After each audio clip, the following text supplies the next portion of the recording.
told me, hey, I got something fantastic to tell you. He said, I am affiliated with people that speak with the spirits of the dead. How would you like to talk to the spirit of your dead mother? And I was shocked. I was shocked. He said, you wouldn't be afraid of talking to the spirit of your dead mother, would you? Well, I said, I'll tell you what, I would have to give that some thought, because it's something I never thought about before in my life. Heart Research Center presents A Trip into the Supernatural with best-selling author Roger Morneau. While still a young man in the city of Montreal, Roger Morneau became involved in the worship of demons. In this two-part series, Roger gives us a first-hand account of his harrowing brush with the powers of darkness and ultimately his divine rescue. Also joining him are Cyril and Cynthia Grossi, the very couple who first pointed Roger from the darkness to the light. Conducting this exclusive interview are Dan and Karen Houghton of Heart Research Center. Let's now join the Houghtons and Roger Morneau as we together enter part one of A Trip into the Supernatural.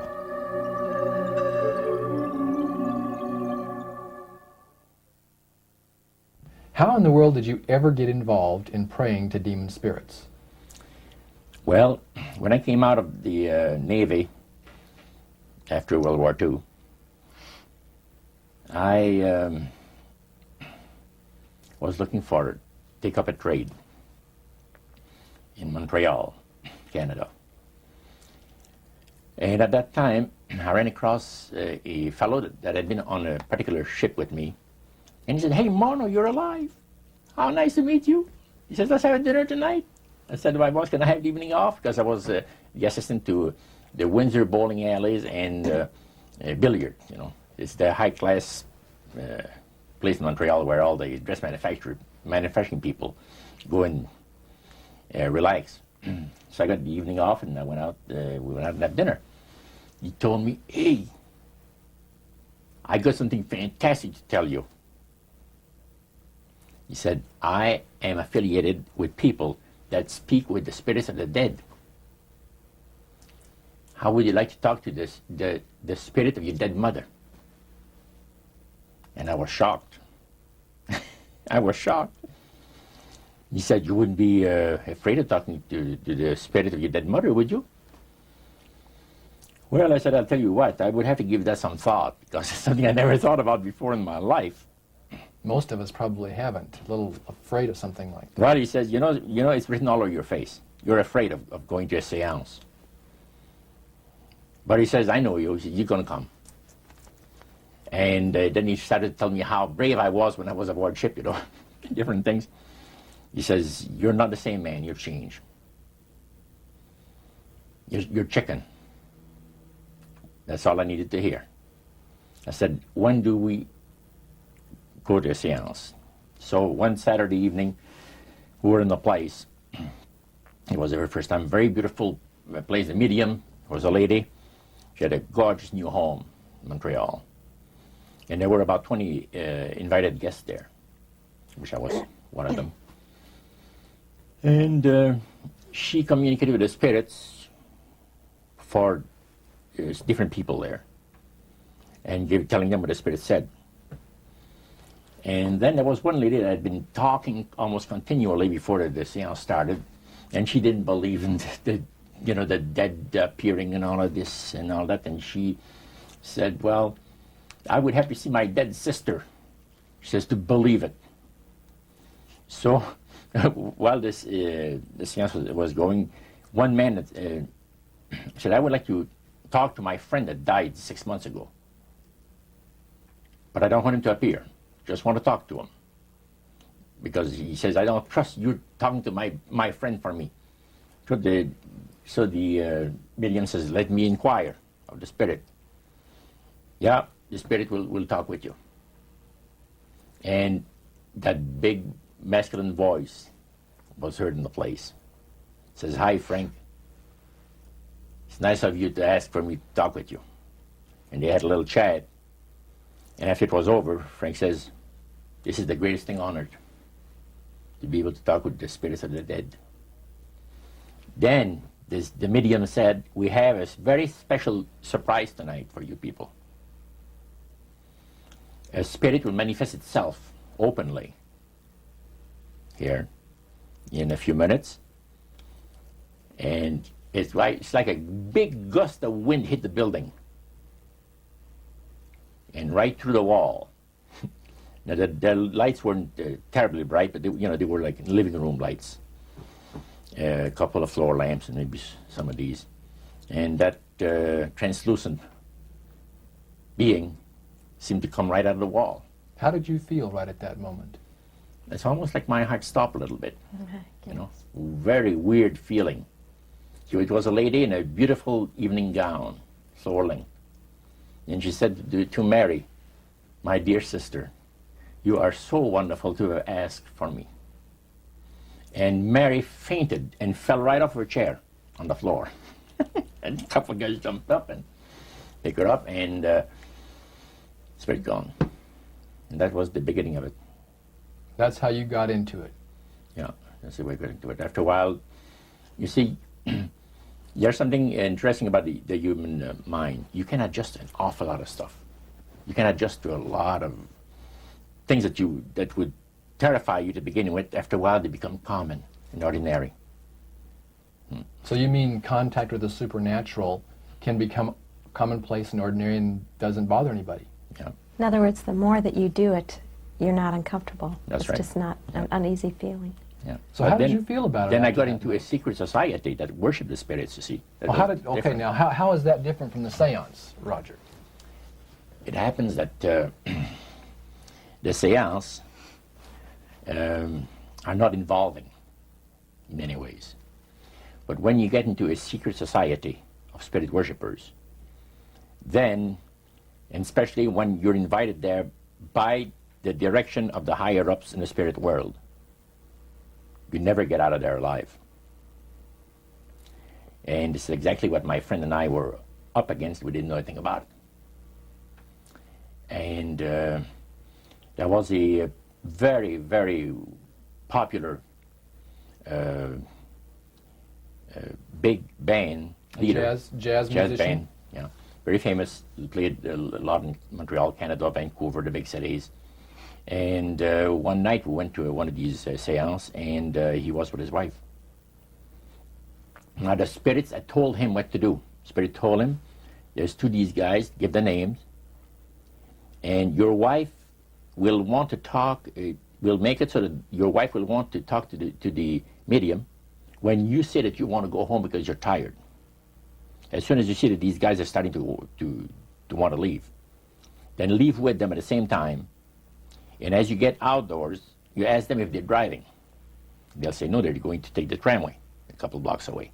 Well, you invite them to get in your car with you, and that you will take them to a fancy restaurant and treat them to some good food and talk about the merchant navy.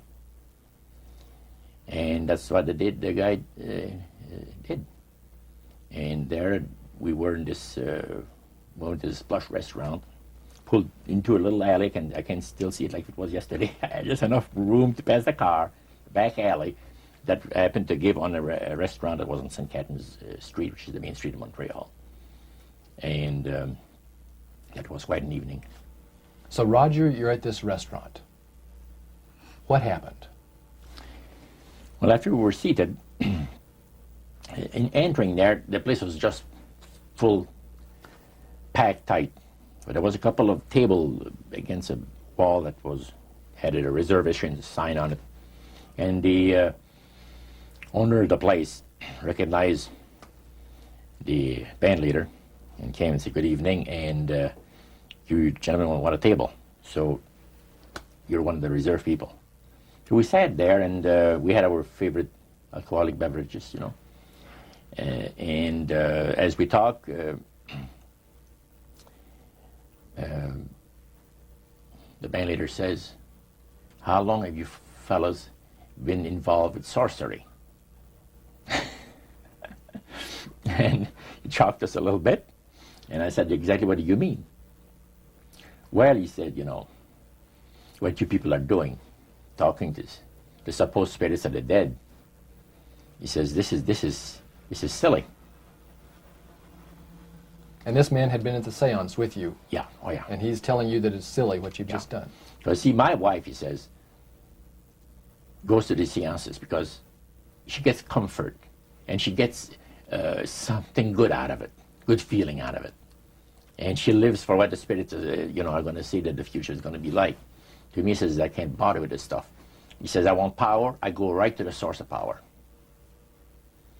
And he says, how do you think that I became famous the way that I am? Well, I said, you must have had some good luck. Well, he says, there's no such thing as good luck. He says, there's either some power working for you somewhere, or you don't get ahead in this world. Not in my type of occupation.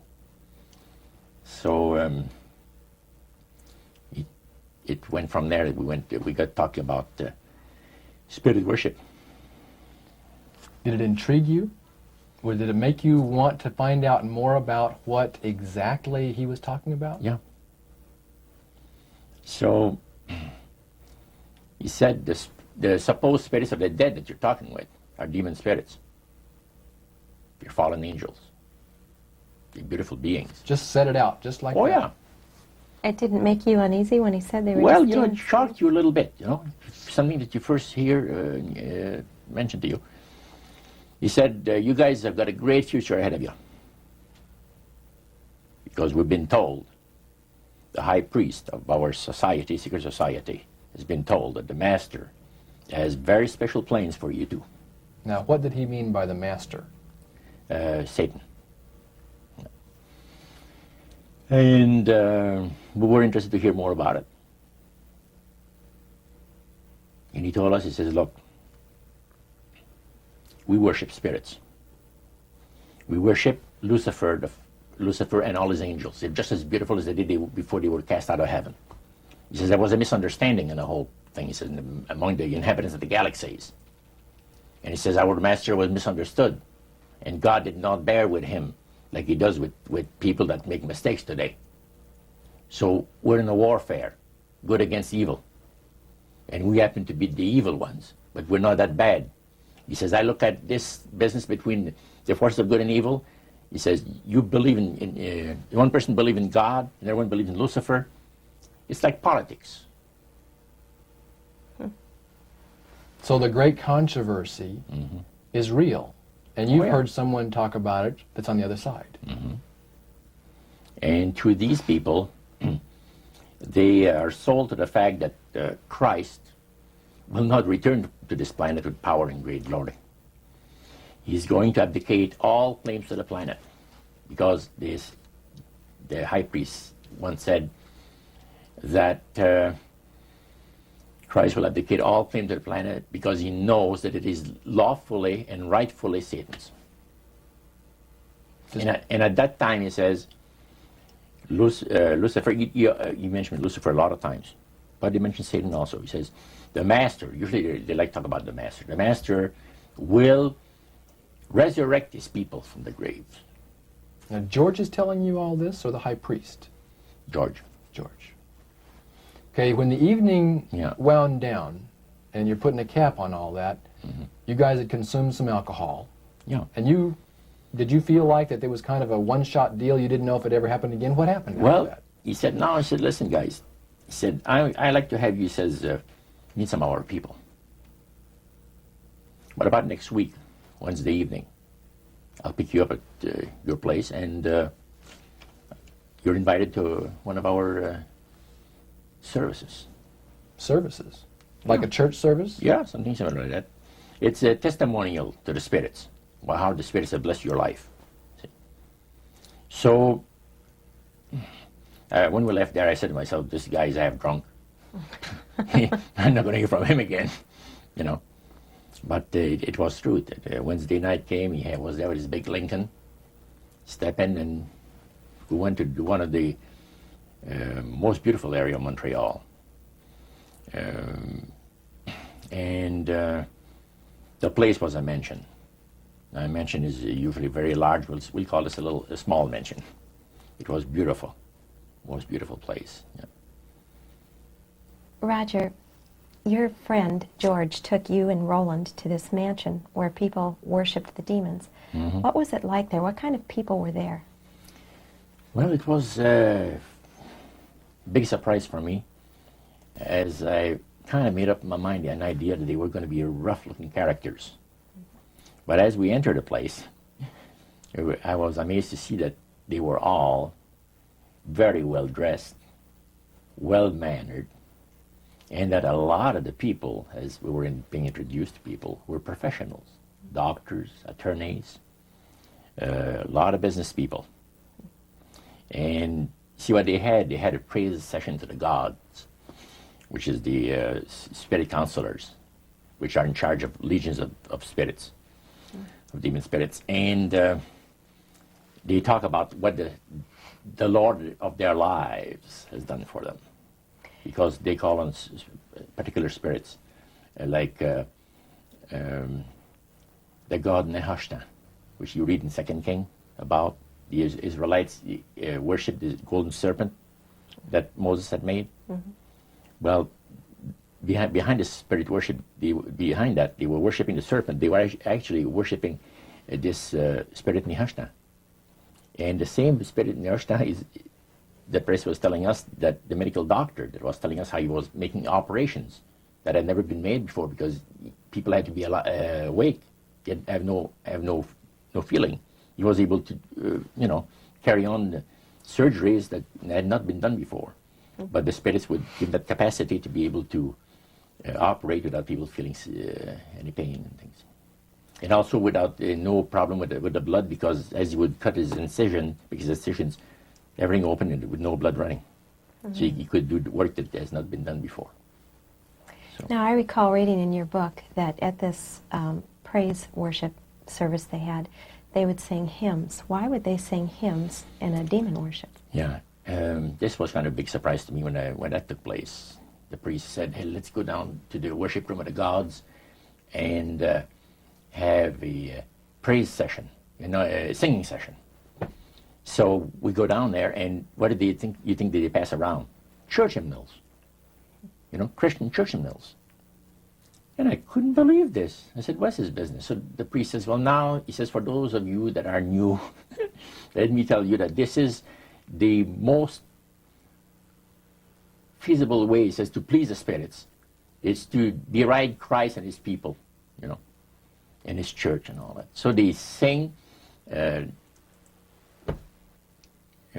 out of Christian hymnals. They didn't sing Christian words to the hymns, however. Well, they changed a lot of them. Yeah, And not for the it's good. a form of blasphemy. Yeah. Such as you see today in the rock music world. You see the entertainers, they have these crosses. The ladies got earrings, crosses. The guys got the cross. This is a form of blasphemy, a form of deriding Christ. You see, spirits cause the people to do that, to find pleasure in wearing this type of emblem, which is the cross is the emblem of the crucifixion of Christ to the Christians. So what were your impressions the first time you went down into that worship room? Well, it was, we'd been there maybe a half a dozen times, and the high priest told us after the meeting was over, he wanted to talk to us, my friend and I. So after most people had left, he says, "The master of my life has revealed to me that it is time for you people to become acquainted with the worship room of the gods." Well, we started to move toward a beautiful grand staircase. Beautiful. The banister was huge. It was massive, and the wrought iron work that they had done in it was super. The beautiful decorations on the walls, the chandelier on the first landing. See, that was the first landing. You go down about 8 or 10 steps, and you had the first landing. It was huge and beautiful. The light arrangement was the nicest I had ever seen in my life. When we got into this sanctuary area, it wasn't very brightly lit, but everything was magnified the beauty of certain things. Like a lot of the things were gold plated, are gold trims.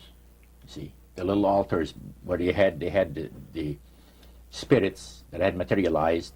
They photographed them, and then they had paintings made of them. And there was probably about maybe 100 of those around the place. Sort of like a shrine. Yeah, and underneath there was a little altar where you have incense and things that they would use in their prayer sessions and things like that, devotions to certain spirits. And some of the objects in there, the priest said, were solid gold. It was a unique experience to see that. So how did you feel when you walked into that room? I felt that these people had power, and they had a lot of it. Did that attract you? Yes and no. You had mixed feelings about I it. had mixed feelings about it. Yeah.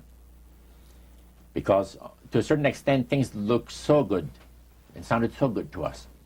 But you see, I'd been brought up in a Christian home where my parents had told us we were 8 children in the family, and especially the older ones, you know. My dad says, well, you know, if you get involved in wrongdoing, you're going to have to pay the price. There's always a cost for everything in this world. So this thought kept creeping into my mind. Just how far you go with these spirits before we start paying the price. See? So it made you just a little bit nervous. Oh, yes. But yet you kept going back.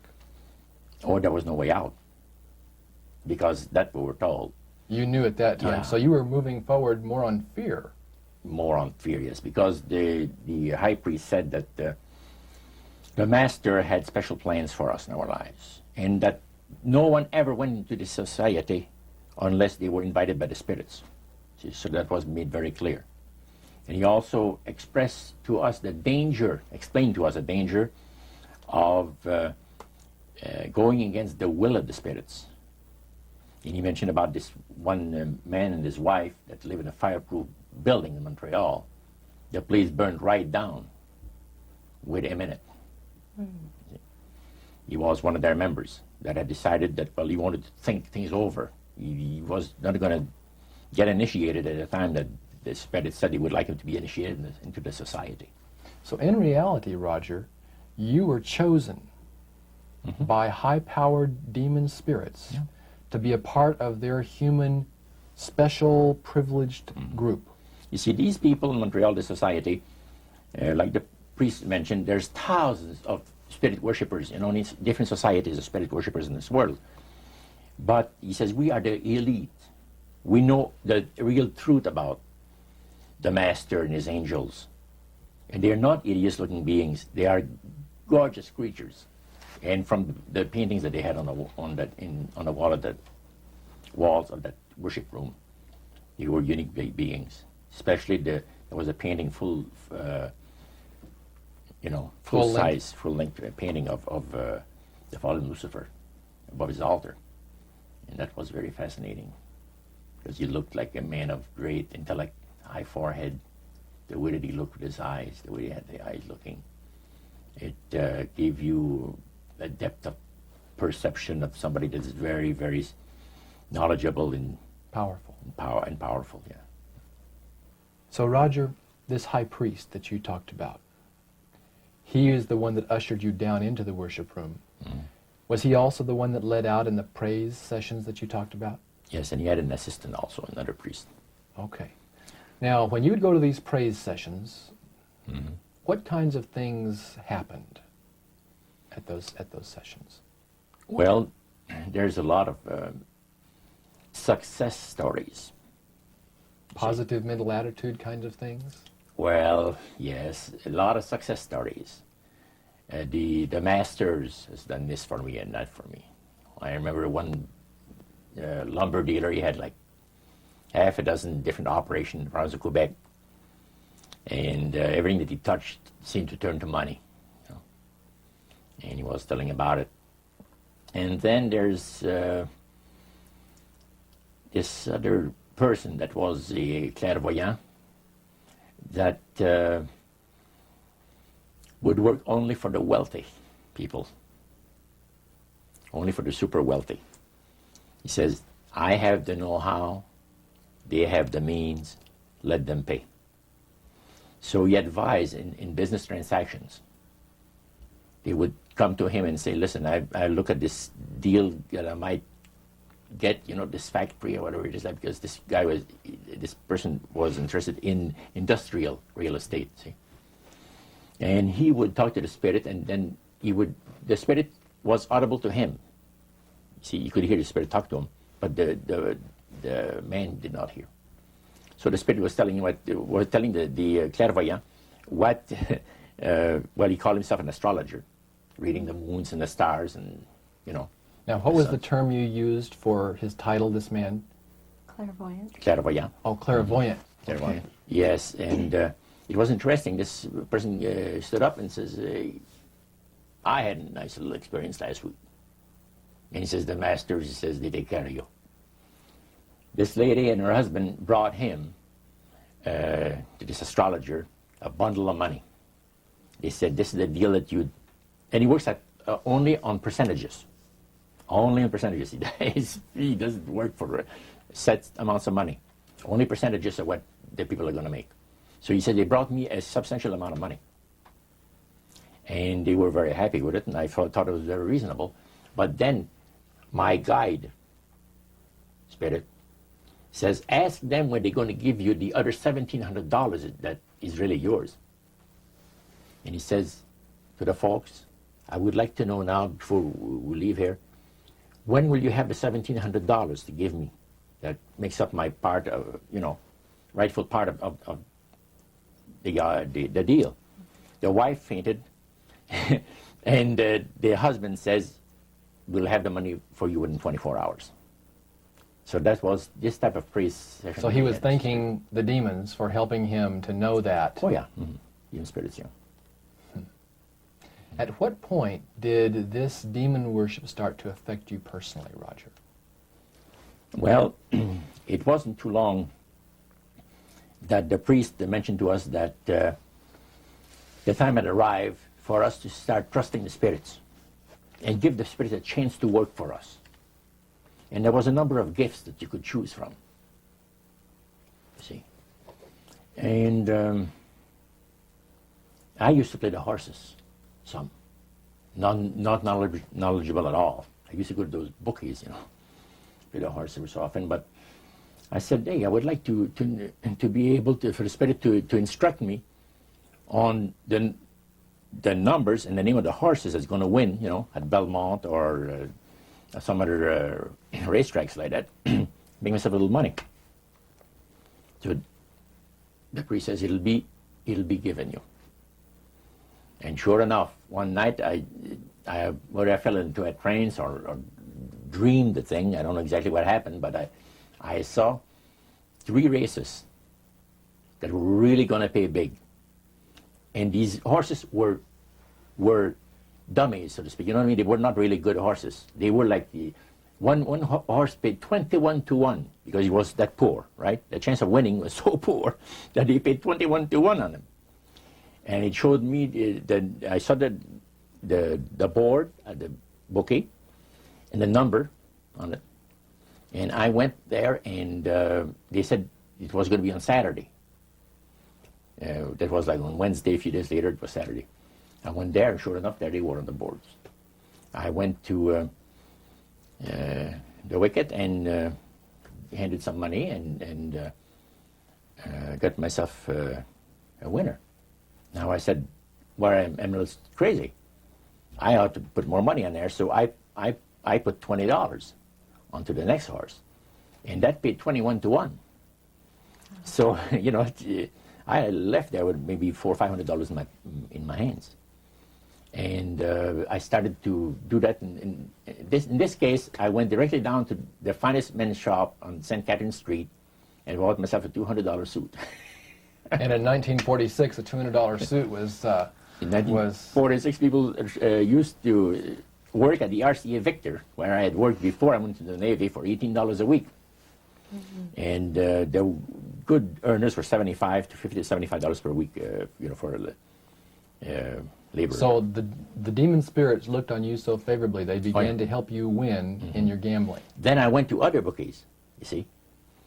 And one day, I am told of the man at the cage where you do your bet. He says, my boss would like to talk to you.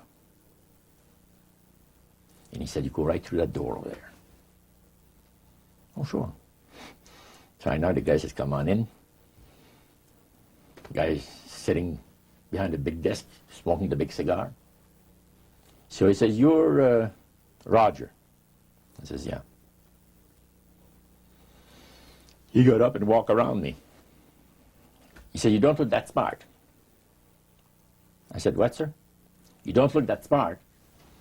He says that you could pick horses that are winners when they're supposed to be losers. Where do you get your help? What do you mean help? I'm not getting any help. I just happen to go and... Oh, no. We've been watching you here, he says, for a number of weeks. And you always leave here with some of our good money. And I'll tell you, buddy, if you want a list of all the bookies in Montreal, I'll give you a list of them. But he says, I want you out of here. And don't show up again. Because somebody's going to put a... You know what I mean? I said, okay, sir, I won't be back again. So it's a tough business to be in gambling. So even with the Spirit's help, it was tough. Yeah. Well, it's stuff is going to shoot you, yes. Yeah. The high priest would say a number of things to you when you were in these praise services, and you went to a number of them over a period of time. Mm-hmm. Talked about the issues of the great conflict. You've already touched on that a little bit. I want you to follow up on that a little bit more, Roger. Some of the things that you wrote in your book, Trip into the Supernatural, sounds a whole lot like what we as Christians today know as the Great Controversy. Mm-hmm. What were some of the things that he told you there? Well, he says that there's a great controversy going on between the force of good and evil, between Christ and Satan. And they always praise the great master, Satan, as a super intelligent being that he is, beautiful to behold, and if he ever appears to you, you won't be able to look upon him because it'll be too bright. It'll just ruin your vision. The high priest said he was in Chicago, and the Spirit appeared to him and said, Morneau and his buddy, George, has invited them to the service, and the fellow that is in charge while you're away says that he's going to wreck all the work that the spirits have done for the last few years to get these people into the society. So the high priest, which is in Chicago, picks up the phone and calls, and the Spirit appeared to him, and he said the angel was so bright that he could not look upon him. And he says after he picked up the phone to dial, he couldn't dial the phone because of the fact that his vision was so terribly blurred by the light, the beautiful light of the bright being. And he asked, dial 0, and the operator came on, and she had to, dial for him. And they talk about many, many things in regards to, who's going to win this conflict. Any discussion about fire and brimstone? Yes. He says, the Bible people, talking about the Christians, they read in the Bible that, we're all going to land in a lake of fire and this and that. So that's baloney. He says the conflict is going to end peacefully. Christ is going to realize that he might as well abdicate the rights of this planet, take his few people on with him to his planet in the center of the galaxies, and we will be left with a master who will resurrect all his people that will be as numerous as the sand of the sea. See? And the master will rule forever and ever and ever. A happy people. And he named some of the people that's going to be there. I don't want to mention the names because they're known to history. Yeah. So that was quite impressive. Did you always feel, Roger, that these people were telling the truth? Oh yes, yeah. Yeah, they really had things down straight. But I was not satisfied with the answers. And there was something, and I understand now it was the Spirit of God saying, hold back, fellow. Hold back. And the priest had talked about us thinking seriously about being initiated into their Into cult. the right. So they let you come to sort of take a look-see, but you can't go back for several months. Oh yeah, it's not a matter of whether you're going to be initiated or not. It's when. when. Okay. You see? So they begin to press you for a commitment. So the priest said, look, fellas, I'm not going to pressure you into anything, okay? But I want to show you what the spirits can do for a devoted servant. We went downstairs, not through the staircase that I talked for the worship room of the gods, but at the other end of the building, went downstairs. And a number of times I'd gone there to the men's room and I heard these typewriters clicking like the dickens. Man, it's going. I said, why do we have a lot of people typing in there, in that room? Well, we went there that evening and he knocked and the man says, come on in. And there was all those typewriters moving along by themselves, typing at the speed that I'd never seen before. And not only that, the high priest says, I want to show you something clever. So he says, follow me. So we went around the table. There was like 2 long tables, and they had about 10 typewriters. And he says, now notice that the typewriter types to the right, then doesn't go back. It types back to the left. Isn't that something? I had never heard of things like that before. He said, the spirits are doing the work. And he introduced us to the man. And the man is a lawyer. And he said, how much money did you make last year? Oh, he says, it's in the 6 figures. You see? So this lawyer had a business in the building that housed the worship room. Oh, yeah. And he had a whole room full of typewriters. Yeah. And he put paper in there, and demons That's typed. all he did. Put typewriter paper in there. It was And what came out? What was it that came out? different briefs for court cases. And so he would sell these to people? Oh yeah, Okay. he had this service to the legal profession, And the high priest was the showing... United States and Canada. So the high priest was showing you this to give you an idea about the kinds of blessings that you would That's receive? right. Yeah. But after you left that typewriter, the room where the lawyer was, they tried to draw you into a commitment by getting you to make a public profession. Tell us about that. Well, they have a super beautiful resort in the Laurentian Mountains, which is north of Montreal, north of Saint Agathe. Saint Agathe is a famous name there in Montreal. Montrealers, because they all go Saint Agathe or north there, you know, the summer home and that. So they had a big resort up there for their people, you know. It was a closed society.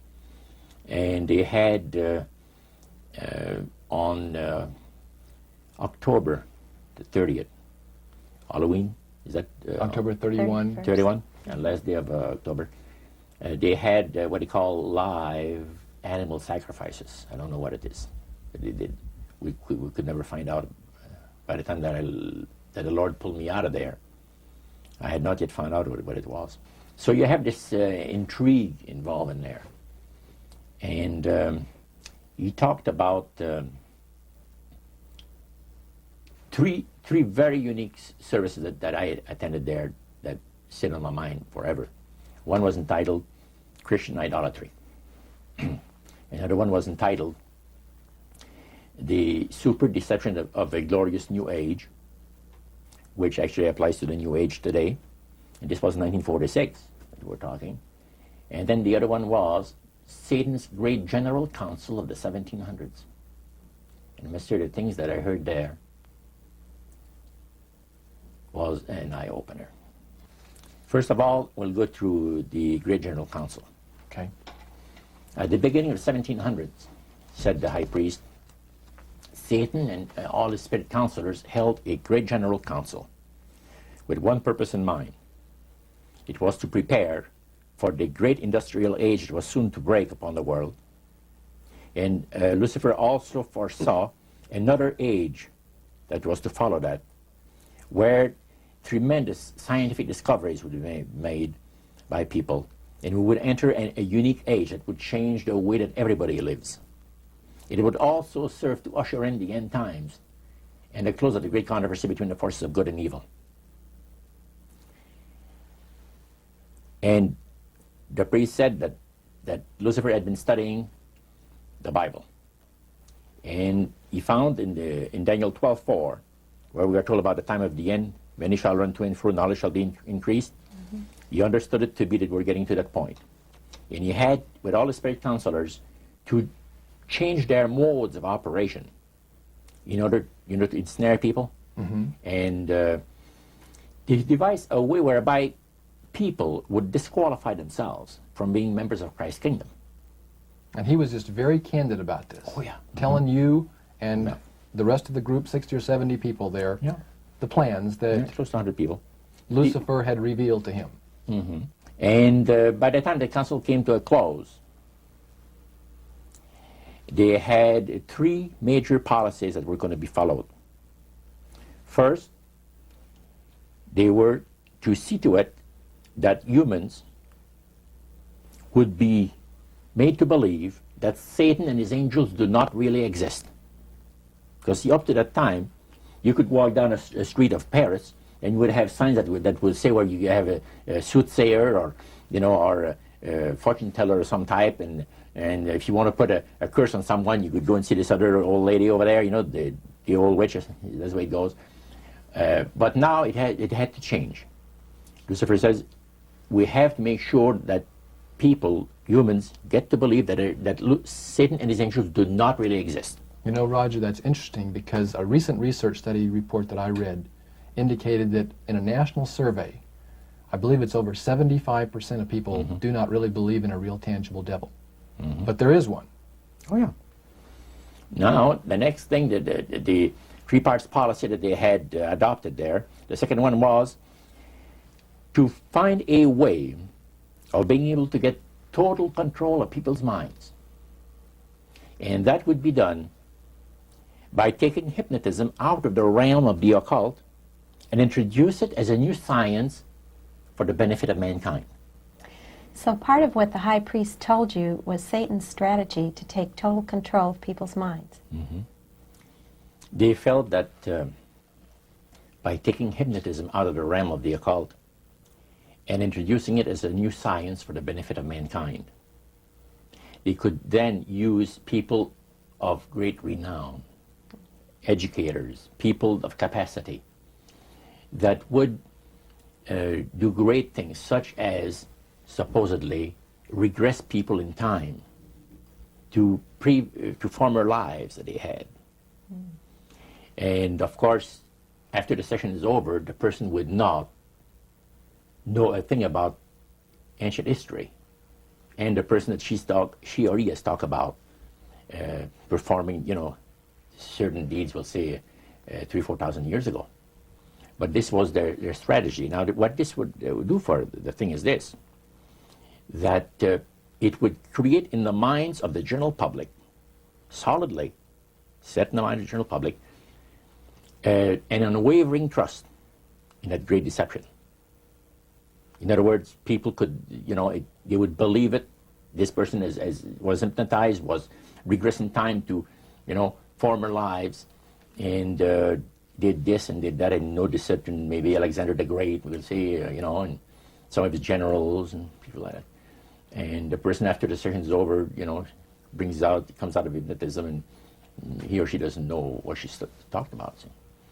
So now this would be a way of de-Christianizing the Western world through the avenue of mysticism. Now the time came when Lucifer decided that he had to choose a person to initiate this thing. And Franz Mesmer, which was an Austrian physician, was chosen. Because the priest told you all of this? Oh, yeah. Okay. Because he was most capable. Mesmer originated a theory called animal magnetism, later on named mesmerism. Mesmer was led by the spirits to believe, and this is what the priest said, was led by the spirits to believe that certain persons have a magnetic influence within themselves, so to speak, that would cause them to have great power over other persons, even to the point of placing them into a trance. And at that time, that was readily accepted by people in general, at the time that Mesmer lived. So people realized, you know, they said that some people got a capacity to put you into a trance. That's the way. Now, by the time that he died, in 1815, a lot of the physicians in Europe were using hypnotism as a means of anesthesia. Now, hypnotism is the same as mesmerism? That's right. Okay. So mesmerism that's been developed to a higher degree of refinement. And the priest went on saying that the plan of Satan to deceive the human family this way, he says is the most intriguing thing to his mind. And he went on saying how it was going to be brought about.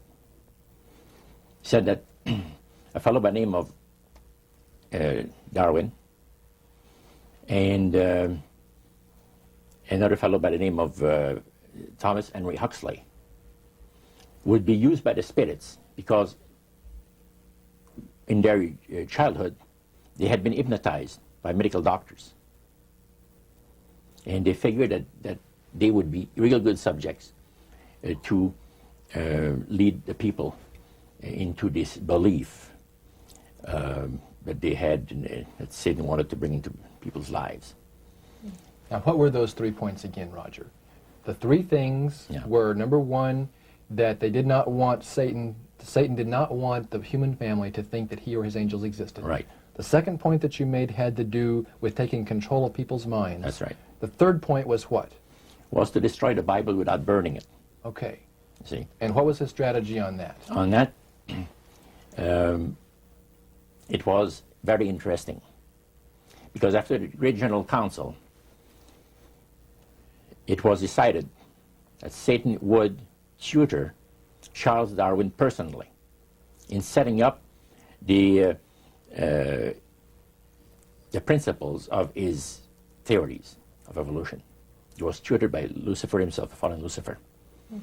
And at that time, it was understood, Satan and his spirit counselors understood, that if a person was led to believe in the theory of evolution, it would, in his life, destroy completely the creation week of the Bible, the fall of man, and the plan of redemption. It would do away with it. In one fell swoop. Yeah. Now, he made a unique statement. He said that according to the spirits, anyone that teaches a theory of evolution is considered to be a minister of a great religious system. See, they call it the religious system, the theory of evolution, because it is a system of schooling people and getting them to disqualify themselves from being members of Christ's kingdom. And he said that every teacher of that theory is recognized by the spirits as a person of great value and receives a very special unction from Satan himself, giving great power to induce spiritual blindness, to convince and convert. 3 capacities are given to those teachers of the theory. Then, that's not all. The priest says that Satan considers the teachers of the theory of evolution to be so valuable to him that in the sight of all the inhabitants of the galaxies, he assigns a retinue of bright, beautiful angels to follow that educator all the remainder of his life. And that in the sight of the inhabitants of the galaxies is the greatest honor that he can bestow upon his workers, upon mankind, and to, until the controversy is finished. That was quite enlightening. Now, the high priest was talking just sort of like a preacher would talk up front. Was he enthusiastic? Did he seem like he had bought into this and was excited about it? Oh yeah, he believed it 100%, no question about it, so everything. Why would he be so excited about spirits trying to deceive human beings? Because obviously out of this council of the 1700s, deception was a major part of the strategy. Why? Well, he says it's deception It's like politics. You know, you believe in one candidate, the other person believes in the other candidate, and they're fighting to get the position, and it's just a matter of who's going to be the smartest. And with Lucifer, the fallen cherubim, he's very smart. He's going to win, and Christ's going to abdicate the rights of the planet. He's going to resurrect his people, have established his kingdom that lasts forever and ever. God won't be able to destroy him because it would be against God's, the Creator's nature to destroy Lucifer in the fire. Beside that, he said, spirits now, even spirits, have the capacity now to outlive fire. He says, you don't believe it, go to India or some of those countries where they have firewalkers. And it's done by the power of demon spirits. These people are energized by demon spirits, so they can walk on those hot coals without burning themselves. And this is what the high priest said. And he says, if they want to use fire, they can use it. It's not going to burn anybody. So that's the way they believe. So this high priest was almost talking to your group in an evangelistic fervor. Oh yeah, because he figures that he's going to be one of the higher ups in the great kingdom. Okay. Now, of the group that was there that night, 60, 70 people, I think you've mentioned before. Yeah, it varied. How many of those were people who were hardcore members, and how many of them were new inductees? Well, we were the only two youngsters there, so to speak. You and your friend. And how old were you at that time, Roger? I was about 20. 20 years old. Mm-hmm. Yeah, 20 years old. Did you have a feeling of awe over the fact that you had been chosen? Yes, in a way. And then I got thinking about this. When am I going to have to pay the price? The cost. My parents had brought me up like this. If you get involved with evil, you're going to reap what you sowed. So you want to be upright in life. And if you associate with evildoers, they'll probably land you in jail or somewhere else that you wouldn't want to be.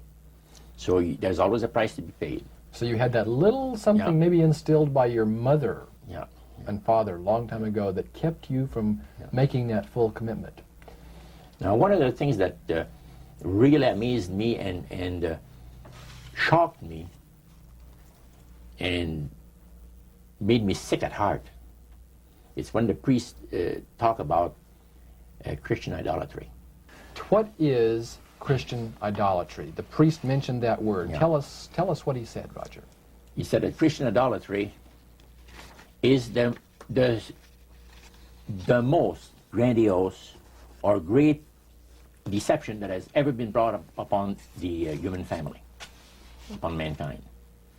And he says, and he boasted that demon spirits are continually defiling Christian churches through the avenue of necromancy by using a form of spirit worship that involves hundreds of millions of Christians into idolatry without their being aware of it. Now, what is necromancy? Define necromancy for me. Their belief, popular belief of necromancy, is to conjure the spirits of the dead. So that you can speak with someone who has died. Right. Like the seance that you originally went to was the practice of necromancy. Now, the priest says that the super deception is brought about in only one way. Through the deceptive belief that man has an immortal soul that lives on after death. And he said that constitutes idolatry through necromancy. So he says there are hundreds of millions of Christians that are practicing idolatry while they think they're glorifying God. You see? Because they believe that the soul is immortal. Yeah. They may not be talking to the supposed spirits of the dead. Oh, yeah. Contrary to popular belief, necromancy does not consist of conjuring the spirits of the dead. The reason being that man is totally mortal and does not possess an immortal soul. So who are they talking to? He says the friendly demon spirits that have always found over the centuries great delight in impersonating in apparitions departed loved ones and persons of great renown. Now, friendly demon spirits. Friendly demon spirits. Are there more than one kind of demon Oh, yeah. spirits, Roger? Well, there's three main divisions, and then there's divisions within those divisions. You have the friendly demon spirits that seem to have the finesse and the refinement, and they're not upset about what happened when they were thrown out of heaven, from what I gather. Then you have the warriors. They like to bring misery and destruction in the lives of people. Then you have the oppressors. And the oppressors are the real wicked spirits that hate God with all of their, the Creator with all of their might. So he went on explaining. He says, now, necromancy is in reality a belief, a religious belief. People believe that the dead have entered into a higher state of existence than they had when they were alive. Also that they are in a position and have the capacity to help the living here on earth. See? Then he said, he says, this is where things get really interesting. He said, according to the great master, a person does not have to supposedly call upon the spirits of the dead to receive help, you see, to be involved in necromancy. All he needs to do is to believe in life after death. Because he said, necromancy is the belief that man is human, as a human being, as an immortal soul. So anybody that believes that man has an immortal soul is involved in necromancy. It's that simple. That's the way he explained it. Yeah. So how does that constitute idolatry? By people believing that they are either talking to the saints, you see, the spirits of the dead saints, or a dead relative, or a dead person of some type. And you take, for instance, like Loretta Lynn. She says on national television, and I have the data on it, that I heard it myself. She said that she was made successful in her singing career by a dear friend of hers that was the same age as she, and died when she was 18 years of age. And Loretta was trying to get into the singing world, you know, but she says, I had no success at all. Until one night I was sitting in bed reading a book. And she says, who walks right through the wall with my friend, the spirit of my friend? And she says, Loretta, I'm going to make you a very famous person in singing Western country music, and I will be with you all the time. Trust me. And she says, she had a big concert once, and she was coming down with this bad cold. And she thought that her voice was going to give. She talked to her spirit and felt that she was going to be helped. And she got on the stage and she started to sing, and right in the middle of where she really needed the power, no power at all. And her spirit friend tapped her on the shoulder and started to sing for her. She said her voice went through me, the power. See? And you saw this in a television documentary? Yeah. That was, I believe, 1976 it took place. Now, the priest explained that when people believe in this business, they are actually opening themselves to be completely deceived by demon spirits, because it gives the demon spirits an opportunity to impersonate the dead, see, and for people to believe their lies. And the priest says that thrills first of all, he says it brings the great master the respect and the reverence that is due to his great name. And it makes all the other spirits exceedingly happy, because they are the ones that have worked to lead people to believe in life after death. See? And they rejoice also. And that's the extent of what Christian idolatry is all about.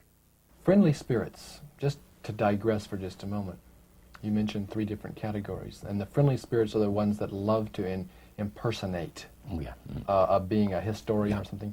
They specialize in that. In your experiences in the praise services or in the worship room or the other places where you were, any of the places you were, did you ever witness an event where necromancy or even something that would be popularly called channeling today took place, where you actually heard the voice of someone in response to someone's questions? Yeah, a number of times, but there was one time in particular that fascinated me because it was unique in one way. The priest told us that there was a French historian that was affiliated with Montreal, University of Montreal, which is a French university, and the English university is McGill. So the University of Montreal is the French university. And this man was from Paris, but he's affiliated with the university. And he wanted to have some details in regards to Napoleon Bonaparte and one of his generals. So, by the way, there are also, in other parts of the world, elite spirit worshippers like the group that we had in Montreal. And he mentioned there that, he said, you guys are fortunate when my friend and I went in, because you're right in time to see something very interesting. My friend there is having his devotions in the worship room of the gods, and he will use a trance medium to converse with certain demon spirits that will inform him in regards to ancient history about Napoleon. And sure enough, we went down there, and somebody came up and said he's ready for the session, and we went down there, and he said you would need 3 people. You would need 3 people, but he wanted 5 people that volunteer to be the channel for the spirit. Okay, so three of them was chosen there, and the others went back and sat down. And the man shook his head like a little bit like this. His eyes went glazed, and he stayed at it for a half hour. And the spirit spoke to him. He said, I'm a spirit counselor, and what would you like to know? And he had a clipboard, the historian, and asked him some questions. This historian was from Paris. Yeah.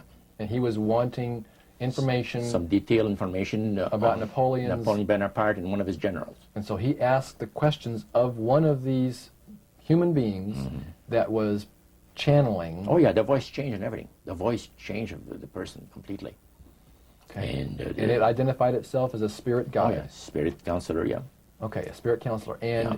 and then proceeded to tell him all the events that he was asking, Yes. answer his questions? And there was a certain question that was asked, and the spirit counselor said, I will have Lord Remy and Lord Alphonse duplicate, in other words, the dialogue that had taken place. Oh, And the two little other drama.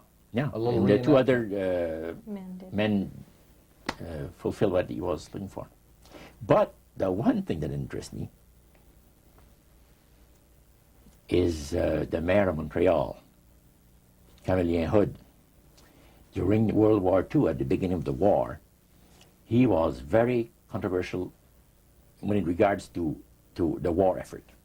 He would tell the French-speaking boys not to go into the armed service, see, because you're going to go and shed your blood for the British, and we're their servants, so to speak, and all that, and he didn't want them to go into war, and they put him in prison.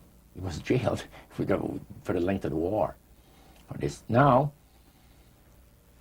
the man said, I would like to have you tell me, to the spirit, to give me part of the speech that was given by Camillien Hood on the steps of the Montreal City Hall on a certain date. There are different versions of what has taken place, and you, Lord, would know the exact one. Now, the mayor of Montreal was still alive. Was still alive. And this historian is asking what was actually said at a speech. Yeah. Okay. The spirit counselor said, I'm sorry, I can't help you. All of my activities and my people have taken place in Europe. However, after my departure, our departure, other spirits will come and help you. And sure enough, the guy vibrated a little bit, and he's back, and he said, boy, how long? He said, 20 minutes, been used as a channel. So they, again, the spirit entered into him, and the spirit said he was a spirit counselor that could give him the information that he was looking for. So, again, it was given verbally, and it was the voice of Camillien Hood. Now, how did you know that it was the voice? Well, because of the fact, you see, I was a youngster in those days, just about ready to go into the army. And Camillien, we used to listen to the radio. We had no television in those days, so it was only radio and read newspaper. And all the speeches of Camillien made and all of it was on the radio all the time. And in those days, they had no tape recorders, as we have now. So Camillien would have to go to the Canadian Broadcasting Studio, where they made a record, a real phonograph record. And then they played it over and over, for the rest of the day. So you listened to those as a teenager before you went into the Army, so you knew his voice. So I knew his voice really good. So I said to George, he was sitting next to me, he said, "Isn't it amazing?" He said, "If you think that's amazing, wait," he says, "until the spirits impersonate one of the departed people that you know, personally, like an uncle or a brother or a sister or something like that." He says, "That is unique." But that's the way it was. You are able to reproduce a voice, man, and the just to perfection. The spirits are exceedingly proud of this, because, and this also was right up my alley. The priest said that as the times on this planet gets more and more difficult, and calamities of all kinds are striking the planet more and more frequently, demon spirits are going to impress people with the importance of Sunday sacredness. Roger, when I was a teenager back in the 1970s, I remember a song that came out talking about the age of Aquarius. Mm-hmm. And since then, we've seen the development of the New Age, and I wondered if back when you were involved in spirit worship, if they talked about New Age at all. Oh yes, it was a big thing that was coming up. One of the major deceptions of the last days. And the priest told us, we talked for quite a while, and then he said, "Could I have a little bit more of your time? I want to tell you something very fascinating." He says, "The grand plan, the Master's grand plan for harvesting the nations, for harvesting the multitudes of the earth into his cause, just before the close of the great controversy between the forces of good and evil." So he continued, after we expressed ourselves that we're deeply interested to know more about the activities of spirits. And he said it's going to be done in a unique manner. This grand plan is going to take people are going to eat the stuff. Because he says demon spirits will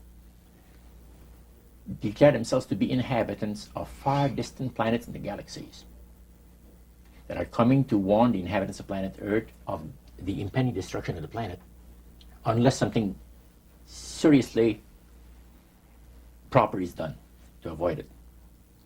And he went on saying that they will claim to have out-of-body experiences. Are you familiar with out-of-body experiences? I've read about them. In other words, so there's some persons are supposed to be able to, they believe in their immortal soul. Astral projection.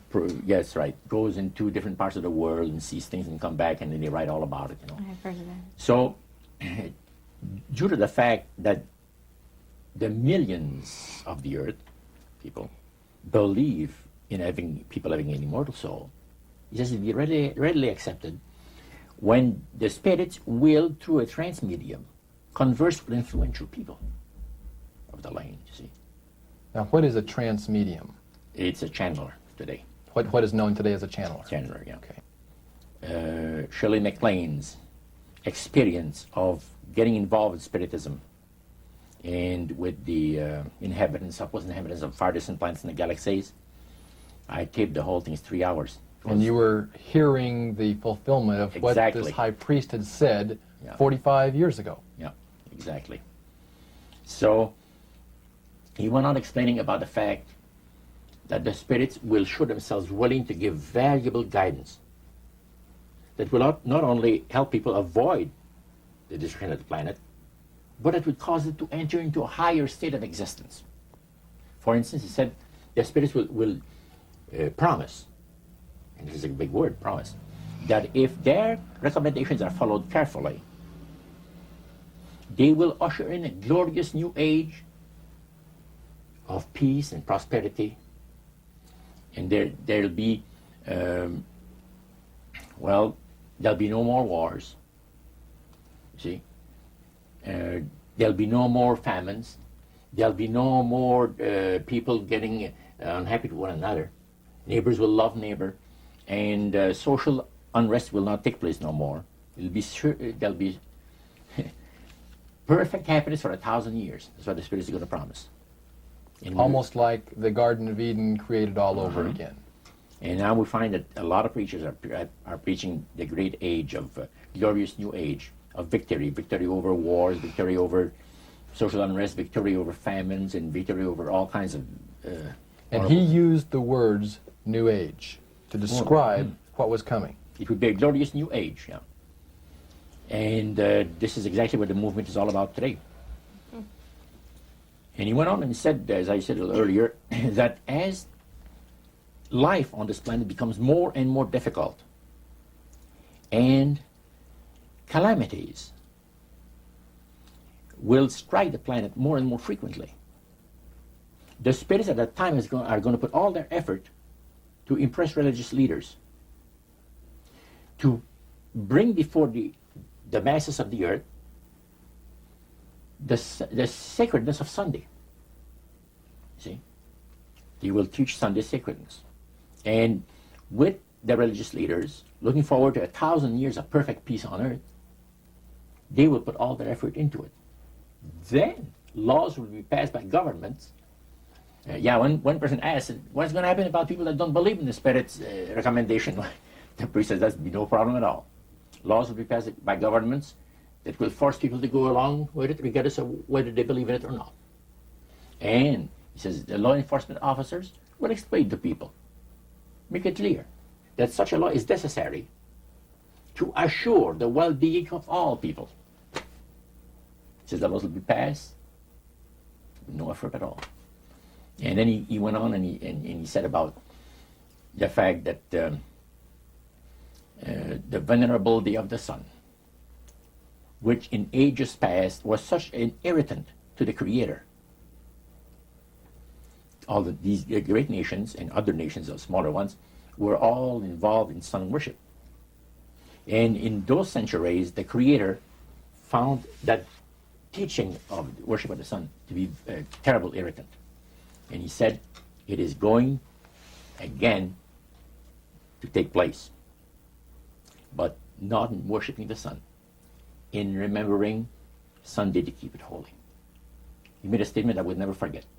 He says, by the observance of the day upon which the master, Satan, has placed the unction of his authority and power, he receives homage, regardless of whom people claim to worship. Isn't that something? So, can you understand now why I had 28 Bible studies in 1 week and started to go to church on Sabbath? And I never missed since until I became sick. The issue of a day of worship came up in that meeting. Was Sunday the only day mentioned? Well, you see, the priest mentioned, yes, about the fact Satan has chosen Sunday as his day. The Creator has chosen the seventh day of the week. Lucifer has chosen to call his day the first day of the week, Sunday. See?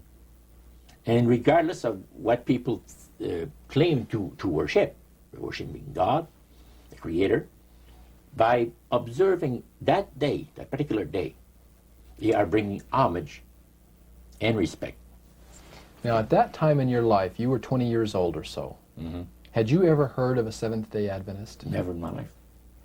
In that They meeting... didn't talk about Seventh-day Adventist. They talked strictly about Adventist. Well, they just talked... But they did... The word Adventist was mentioned. The priest was telling us that necromancy, as I mentioned earlier, is the belief that the dead have entered into a higher state of existence, etc. And he says, for centuries, friendly demon spirits have worked diligently to establish and uphold in the religious convictions of all people the belief that man has an immortal soul. See? Then he boasted about the fact that the master was so smart and that he had deceived the whole world, even in this age of great scientific knowledge and understanding. Then one person put his hand up. Okay. Priest says, yeah, yes, we want to say something? He says, what about the Adventists? You can't count them deceived regarding the state of the dead. And I got a question. What about, how come that they can't be brought under the great deception? The priest said, you're right. I apologize, says here, I made a mistake. When I said that all the millions of people living on the face of this planet, everybody, you know, was honoring the great master. I forgot the Adventists. There's so few in number when you figure the billions and all people, I didn't even think of mentioning them. So I'm sorry. Then he says, secondly, the reason why they can't be brought under the great deception, let me explain about it. Now he said, my next statement is going to upset some of you. But what I'm telling you is the honest truth. It is factual. It's reality. The fact that the Adventists observe the biblical Sabbath of creation and reverence the Creator on that day, it makes it impossible for the spirits to deceive them. They are given very special help and great spiritual insight. And he said, under these conditions, they are not ordinary people. And that stayed with me, man, just like this. And when I heard the word Adventist, when Sarah told me later on, which we're going to cover later, I asked him, I said, what denomination do you belong to? He said, I'm a Seventh Adventist. What is that again? He said, I'm a Seventh Adventist. I said, is that the same thing as Adventist? Oh yeah, he says, a lot of people call us the Adventists. They don't talk about the 70s, same thing. Boy, I was interested. I bet you were. Now, I wanted to know what his Bible said. Yeah, I bet you did. Things, because that was the one group that the, under question only, the high priest of the demonic worship house. Yeah. The thing that he had said to you was, this is the one group that can't be deceived. That's right. And so somewhere back inside that that resistance you had came out, and you awoke. A few months later,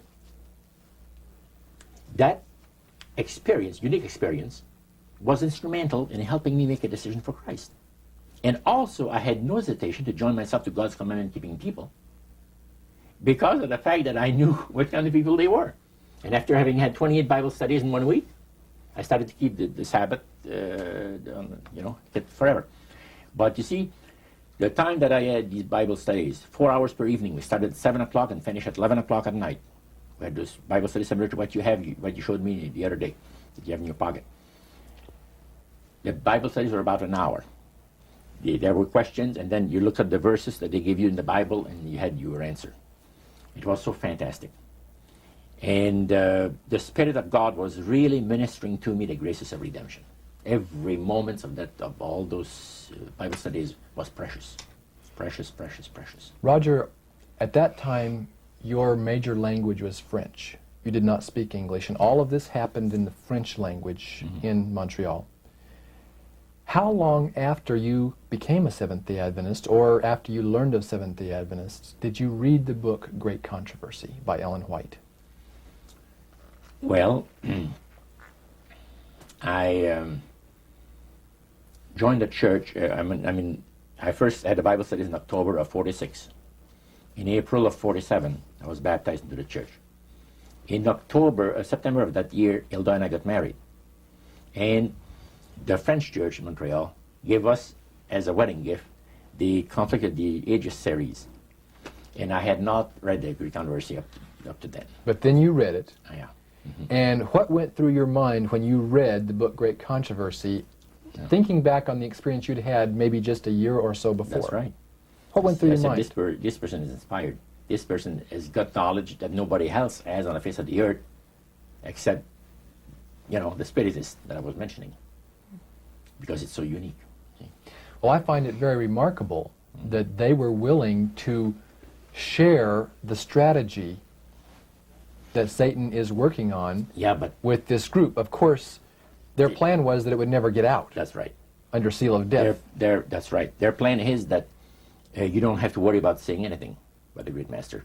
Because as soon as anybody strays some, the spirits will tell the high priest right away what's taking place. They did with my Bible study that Wednesday night. I started on Monday and Tuesday. By Wednesday night, the spirit counselor appeared to the high priest and says, you have one of your defectors. He says, that Morneau guy, you're going to get rid of him. Because he's out there studying the Bible with the Adventists, the people that the master hates most on the face of the earth. And the high priest almost had a heart attack. Because he said, I kind of like you. He said, that's what he told my friend. Because I didn't see him after that. But he told my friend to try to convince me to go back, to spirit worship. Roger, you were 72 hours away from making a full commitment to the elite spirit worship. Mm-hmm.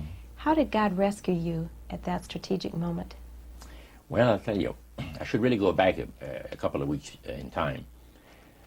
As the high priest had talked to us about the advantage of getting initiated in the society on the 31st of October, that night I came home, went to bed, and I couldn't sleep till about 3 o'clock in the morning. Because I had all of this experience of the supernatural I'd gone through for so many months now, and my Catholic upbringing that I've had, and questions about God.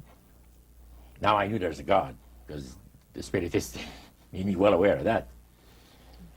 But I was in a state of terrible unrest. I could not have slept. And without even giving it a thought, somehow, I said, as I was laying on my bed, I said, if there's a God up there that cares for me, help me. That's all I said. Next thing I knew, the alarm clock rang. It was 6:30. It was time for me to get up and go to work. At that time, I had changed employment. I had taken a course in embroidery for the manufacturers of ladies' dresses in Montreal. There's embroidery companies that makes all this, the piping and sequins work and all of this, fancy designs, sure, ladies' dresses. And that's where I was working at the time. You were just 72 hours away, as Karen mentioned a moment ago. You had prayed, without even realizing what you were doing. God was about to rescue you in a very special way. Tell us about that. What happened that Monday morning? Well, let's go back to the Friday. Okay. Previous to that. I was working for a Jewish firm. And the bosses, one kept the Sabbath, and the other didn't. And Harry, which was the one that didn't, as I was going out to have my cigarette at the afternoon break, he said, Roger, when you come back in, come into my office, I want to talk to you. I said, okay. I came back in, and he said, close the door. I closed the door. He said, I want you to do me a favor. Oh? What do you mean? Well, I'll tell you what. He said, you notice yesterday or a couple of days ago, there was a fellow here that I showed around the shop. And, yeah, I said, yes. Well, he's going to be starting to work here Monday. And he's not just an average guy. He's a Christian, but keeps the Bible Sabbath. I said, go over that again? He says, yes. Like the Jewish people, he keeps the 7-day Sabbath. Saturday is the 7th day of the week. Well, I said, let me tell you, sir. The nuns have told us that there's been a mistake made in the calendar. That actually what shows to be Sunday is the 7th day of the week. Oh, no, he says, there wasn't no mistake made in the calendar, he says. Saturday is the 7th day of the week, and you see it on your calendar. And he says it never was changed. And Sunday is the first day of the week. Oh, I said, that's interesting. I said, I'm going to have to go to the library and check this out. Oh, you don't have to, he says. He pulled out his desk drawer open, pulls out his big dictionary, and he looks up Saturday. And it said the 7th day of the week. And he looked at it on Sunday, and he said, the first day of the week. Okay. Well, I said, that's pretty interesting. Now, here's what I'd like you to do for me. I'd like you to, first of all, I'm going to have this man work next to you, on the machine next to you. And don't tell him that I want to know what denomination he belongs to. You got to be very tactful. You have all the time in the world, even if it takes a month, he says. He says, I tell you what, he says, it's the craziest thing, he says, that I've been thinking about this guy, and I can't get him out of my mind. About this, the fact he's a Christian and keeps the seventh-day Sabbath, keeps the Bible Sabbath. And he said, I got more important things to think about than stuff like that. So he said, I want to find out what denomination he belongs to, and I just did. I said, why didn't you ask him? Well, he said, no, I wouldn't do that. That's too personal. Okay. So he wanted you to ask him and find out for him. Find out and not let him know that the boss was interested to know. So Monday morning came, and the new fellow came in, and the boss introduced him to the people. There was about maybe 50 people working in that plant. And he said, Cyril's an accomplished embroiderer, and we'll be very happy to have him here with us, and made a little speech. Then he walked him to his new machine, and he says, Roger, meet Cyril, and I shook his hand, and we started to work. And it was not more than about 20 minutes that I was working that my machine started to skip stitches. So what happened? You have to stop and back up where you were. And I was working on sequence. In other words, the sequence come up. There's a row of thread behind it. They're all set up, and it's on a spool. And then the needles put them in there. And when it skips, you got to stop, back up, start over it from where it left off. It wasn't too long that I'd done this 2 or 3 times. And that really made you happy, I bet. Man, I was mad. And as a French person, usually they don't go easy on the saints and gods. That was using some language was not that great for Cyril. But anyway, I called the boss over. I said, come and see this machine. I'm having trouble with it. He checked it, worked on it for 5 minutes, work with it. Beautiful. I sit down again, start to work, the same thing happens over again.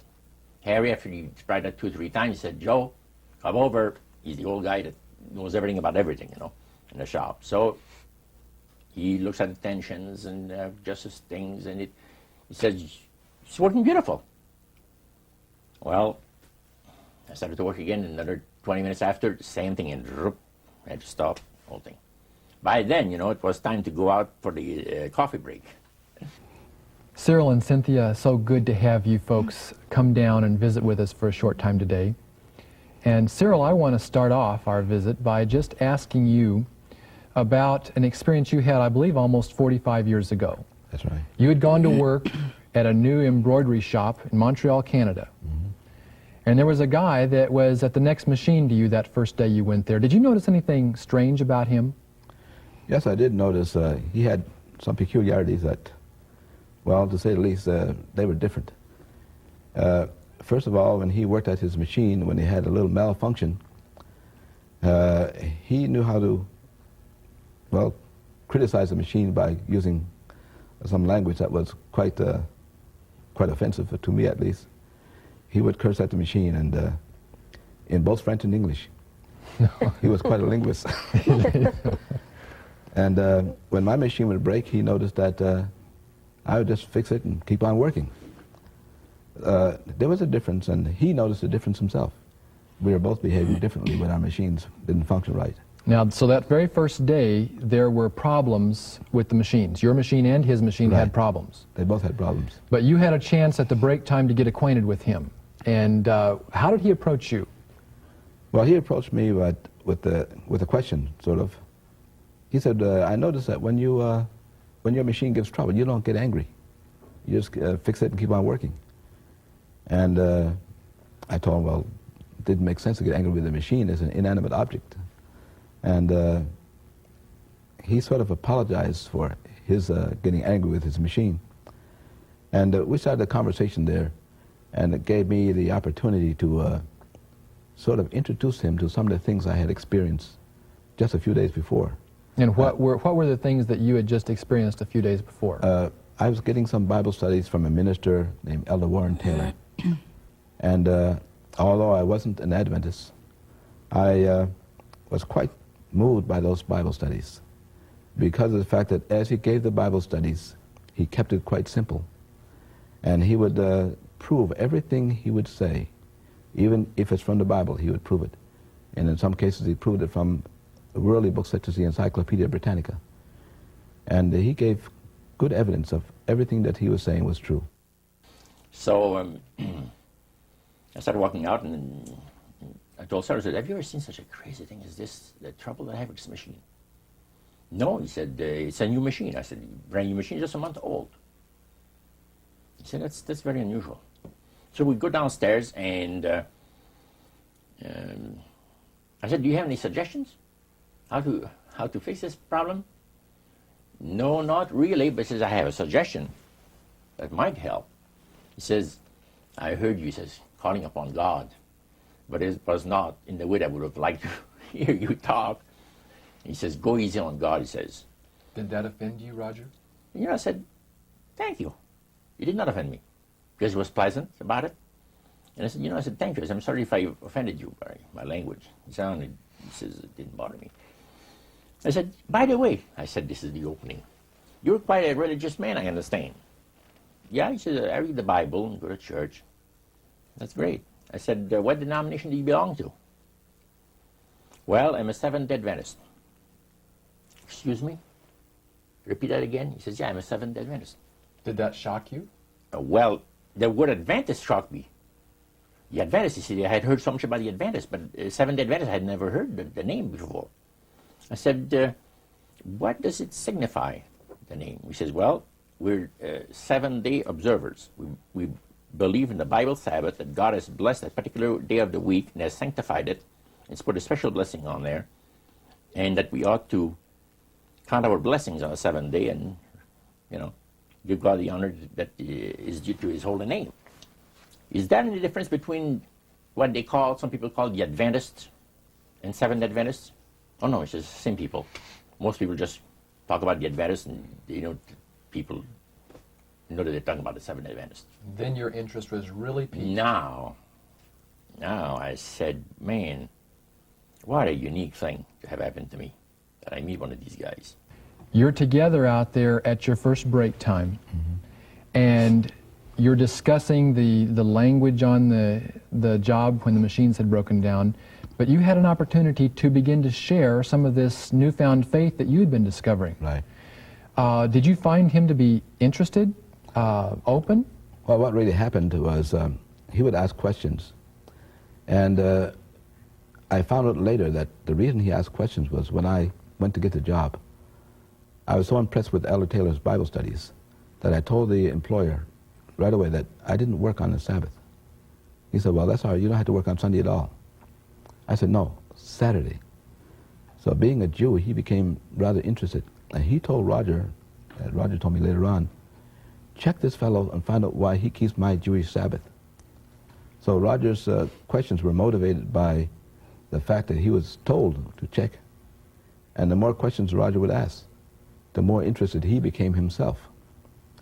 So as he became more interested, and I told him more, he suddenly said, I want to hear more about your religion. And I said, okay, this weekend. He said, no, tonight. So we talked about a number of things. And after lunch, I told him, I said, I want to see you at 3 o'clock. Again, I have another question for you. So 3 o'clock came along, we had the coffee break, and many things had passed through my mind. And I knew that if I get involved with the religion, the Spirit is going to destroy me. So I'd been assured, we'd all been assured of that. You don't deviate from the will of the spirits, otherwise Your you're history. nothing, your history. So I told him, I said, Cyril, would you show me out of the Bible the things you told me today if I went to your house? He says, yeah. Yeah, he says, yeah, I'd be glad to. He says, when, next week sometime? No, not next week, tonight. Did he look surprised when you said that? Yeah, he's surprised. He said, what's the big hurry? I said, I can't tell you why. But it has to be tonight or never. He said, you serious? I said, yeah. And you can't tell me why it has to be tonight? I'll tell you the reason why. He says, I would like to have you come another night. Because I have my collection of jazz records that somebody's coming to look over. He had been collecting jazz records for years. And he said, I have somebody's interested to buy them. But he said, well, I said, well, forget about it then. And he said, man, he said, you really mean what you say? That you want to see these things in the Bible? I said, sure. Okay, he says, come to my place 7 o'clock tonight. Give me his address. So that evening, 7 o'clock sharp, I rang the doorbell. Did that startle you? It startled me because it was fortunate I had 28 Bible studies for busy people, something I just bought. And I ran home, Cynthia and I were married at this time. And I ran home and I told Cynthia, we have to give some Bible studies because this fellow's coming tonight. So I went through the first couple of Bible studies as quickly as I could and got myself familiarized with them. And we got all ready, and sure enough, he came. And we sat in that room, the room that we talked about that burned, and we started those Bible studies. And he was very interested. Cynthia, that first night that you had your Bible studies with Roger, how many studies did you actually do with him We did 4 on the first night? on the first night. We started promptly at 7, and as we went through, with everything in detail, in full detail. And we thought that, oh, this is just going to last the evening, and that would be the end of it. And then he said, no, he says, let's do the next one. So each one, so we didn't finish until about 11:30 or quarter to 12. And when we finished, he'd sit around and talk. By the way, he was a chain smoker. The room was covered with smoke. We could hardly see the Bibles in our laps. And we had discussed this prior about him smoking. And so we decided, we prayed about it, and we asked the Lord that even though each time he came, the room was just heavenly, full of smoke, that we will read his word and that he will take care of the smoke. And I happen to be allergic to cigarette smoke, and we were all huddled together. It was really something to see us. 28 Bible studies in a period of 1 week, 7 days. 7 days, 4 hours a night. 4 hours per evening, yeah. 28 Bible studies. Now, they didn't plan this. So, as we chatted, and I just met Cynthia, now, Cyril told me, I got to explain things to you a little bit. I am not a baptized member of the Seventh Adventist Church. I'm just studying into the church doctrines with the minister. He says, my wife is a Seventh Adventist. But he said, now I think I'm going to be baptized also to be a Seventh Adventist. But I said, I'm not one right now. Now he says, my wife is the one that really knows the Bible. I don't know much about it. And I think that she's got the right study for us tonight. He says, it'll take about an hour. Can you spare that much time? Oh, I said, evening is yours. Well, she had a set of Bible studies that were entitled 28 Bible Studies for Busy People. That was the title of the series. She pulled one out and she says, now, we could see here, there's the different questions. The first one was on the Word of God. And she read the question and said, then we can find the verses in the Bible that gives us the answer. And the next question, she said, would you like that? I said, beautiful, let's go. So Cyril was sitting next to me with his Bible because he was able to find where it was. I had never opened a Bible in my life, never. So, because I never had access to it, let's put it this way. And that's where it started, on the Word of God. After the Bible thing was over, he says, well, did you find it interesting? I said, most interesting, very interesting. I said, what's the next study coming up? Well, he said, the next study, Daniel 2, prophecy of Daniel the prophet, 2, on the world events, predicting the different great world empires that were to come into existence in times ahead. And I said, really? That's very interesting. I said, how long would that one take? Oh, she'll take about an hour. She says, you have between 20 to 25 questions, he says, So I said, let's have it now.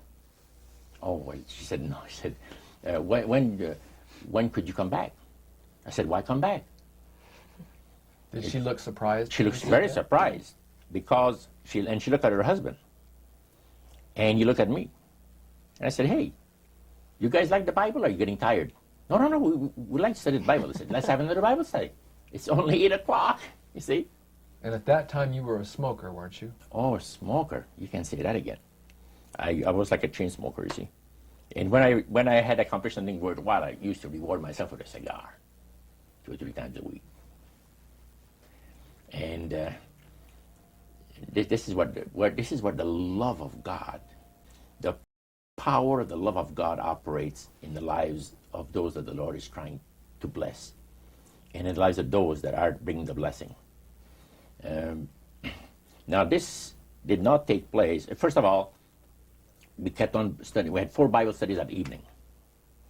And when it came to 9 o'clock, we had Daniel 2 over with. I said, what's the next Bible study? And she said, well, the one that we're going to have, will you come on the weekend? Could you come on the weekend? I said, yeah. I said, I can't come on the weekend. What is the title of it? She gave me the title. I said, man, that's interesting. It's only 9 o'clock. Let's have it now. So Cyril looks at her, with very surprised look on his face. And Cynthia, she looked at him. And I said, what's going on between the two of you? It's like you have a conspiracy that says that we're not going to study the Bible with this guy more than, than an hour or two. But she said, let me be honest with you. Our minister, Pastor Taylor, has been giving us instruction on how to give Bible studies. Because Cynthia says, I never have given Bible studies. And we really wanted to know how to give Bible studies to people that ask us the reason of the hope that is in us. And he's told us exactly how to do it. You have 1 Bible study per week. If the people are exceedingly interested, you could have 1 in the middle of the week, the other one. But never more than that. And she says, we've already passed our quota. So the reason, Roger, for their hesitancy was not the fact that you were blowing smoke in their face. Oh, no. It was because they were trying to follow the instructions that their pastor had given, and you were asking them to break all those rules. That's right. Do you think they could sense your urgency? Sarah and Cynthia told me later, yes. They said there's something very unusual about this man, Cynthia told her husband, because they went to get water, and to get me a glass of water, and she went in the kitchen to get something else, whatever it is, and she said, what do you think of him? And Cheryl said, there's something very unusual about this man. He said, you want to study the Bible? Let's study the Bible. We won't tell about Elder Taylor. Let's not say a word to Elder Taylor. We're going to ruin the whole thing. You're going to keep it a secret. Because the minister had said, you give people a spiritual indigestion, and they'll never want to open the Bible again. You understand? But this shows that there are some times when someone's appetite for it is so strong that you have to follow the leading of the Holy Spirit. The Holy Spirit, that's it. And they had prayed about this thing. Now, Cyril had told his wife, this man is coming for Bible study at 7 o'clock tonight for a Bible study. And he smokes. He's a smoke fiend. What are we going to do? Should we tell him not to smoke in our home? He said, if we do that, I'm afraid he's not going to stay for the Bible study. What would have happened if they had asked you not to smoke? I would have said, I'm sorry. You're not my kind of people. You see? You're too reserved for me. I'm sorry. And still to this day, I thank God for the leading of the Holy Spirit that at that crucial time moved in there and inspired these people to say, wouldn't you die, Cyril, for us to save a soul for Christ? Cynthia said to her husband. He said, yeah. It's not going to kill us, even if we inhale all the smoke that he puts out, right? Because they had prayed about it, and then they had thought about it, and then when it came to be 7:15, he said, what are we going to do about the smoking? Are we going to tell him not to smoke or what? And then when she came out and she said, let's put up with it. Well, we had that 3rd Bible study. Now it's 10 o'clock. And I said, by the way, what's the next title? And she told me about it. My goodness, this is a beautiful Bible study. I said, let's have it. And he said, really, Roger, we've studied too much tonight. We're never going to be able to remember these things. Oh, I said, you'd be surprised. I got a mind like a sponge for the things that I like. He said, you're enjoying yourself. I said, never heard anything like this in my life. Let's have another study. What time do people go to bed? First of all, I don't want to, infringe on your on your regular habits of resting yourselves. And, well, he said, we go to bed 11 o'clock. Beautiful. I said, go on, Cynthia. And Cheryl says, go on, Cynthia. And we had another Bible study. Now the Bible studies are over. And I said to myself, if I'm still alive, I want to be here tomorrow night. Did you seriously doubt whether you would be alive the following night? I felt sure I was going to be killed, going to be destroyed in some kind of an accident. Because I've heard of so many cases. So I knew that I was not, this is the way I felt. I was not going to be alive tomorrow night. If for some reason I'm alive, I want to be back here with study the Bible with these people, see? So I said, what are you people doing tomorrow night? Not too much. What about 7 o'clock? Another Bible study. And she looked at her husband, and he looks at her, you know, and he said, hey, we won't tell Elder Taylor. We won't tell him a word about it. We'll just do it. We'll just do it. He says, we'll be here at 7 o'clock tomorrow night waiting for you. The next night, man, I was there. 4 more Bible studies. See? And more smoke. This has been part 1 of A Trip into the Supernatural, an interview with best-selling author Roger Morneau, as conducted by Dan and Karen Houghton of Heart Research Center. The conclusion of this exclusive interview is contained in part 2.